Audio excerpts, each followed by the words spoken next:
Bonjour, je vais vous parler des émotions, comment elles fonctionnent à l'intérieur de nous. Alors déjà, il y a Carl Jung qui disait: ce à quoi tu résistes persiste, ce que tu regardes s'efface. Et ça, c'est très très important parce que quand une émotion inconfortable surgit, notre réflexe, parce que c'est dur d'avoir quand même une émotion, notre réflexe, c'est de la repousser, c'est de la fuir, en fait, de l'ignorer. Mais il faut savoir une chose, c'est que l'émotion ne disparaît pas. Elle s'enfonce, elle se transforme en tension, en insomnie, en boule au ventre chronique. Ça veut dire qu'elle persiste. Eh bien, la clé, c'est de changer de stratégie et simplement la regarder. C'est une approche qui se fait rapidement, qui est très simple. Mais déjà, euh, je vais vous dire des dictons. Par exemple, il y a un dicton qui dit: les mots, M-A-U-X, qui ne s'expriment pas, s'impriment. Donc, elles s'impriment dans le corps et elles donnent des maladies.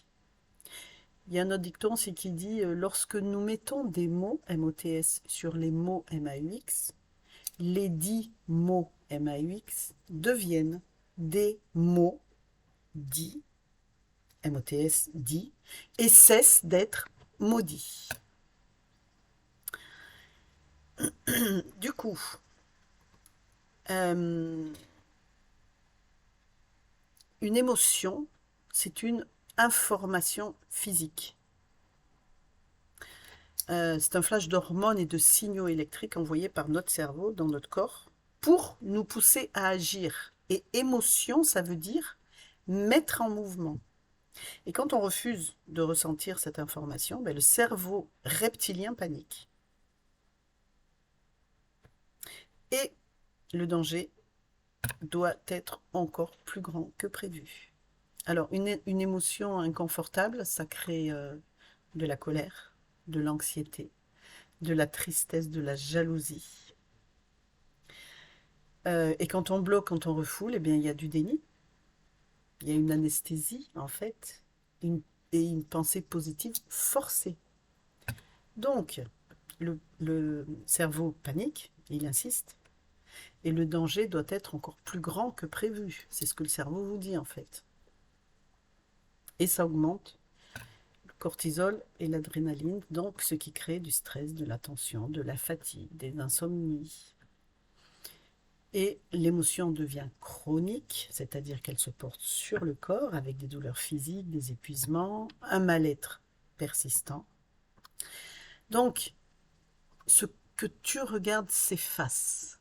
Le pouvoir de l'observation neutre. Donc, comment on fait?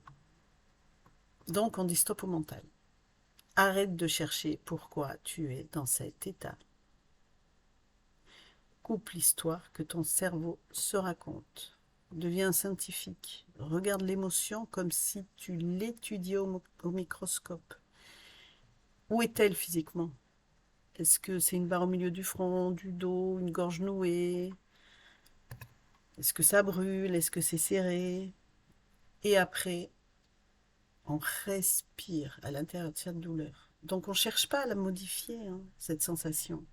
On la laisse prendre toute la place qu'elle veut.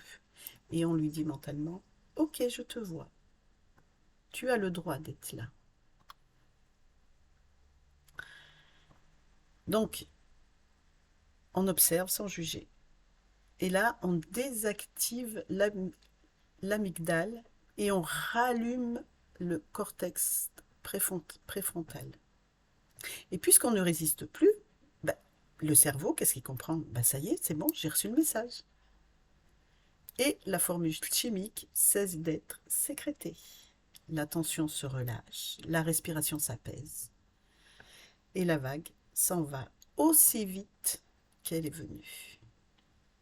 Donc, il faut arrêter de fuir les tempêtes.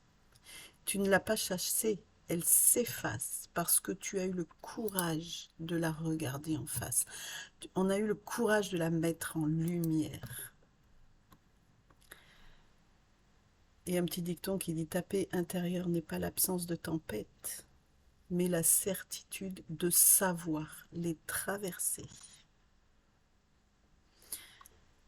Merci de m'avoir écouté. J'espère que ces quelques mots vous auront fait du bien.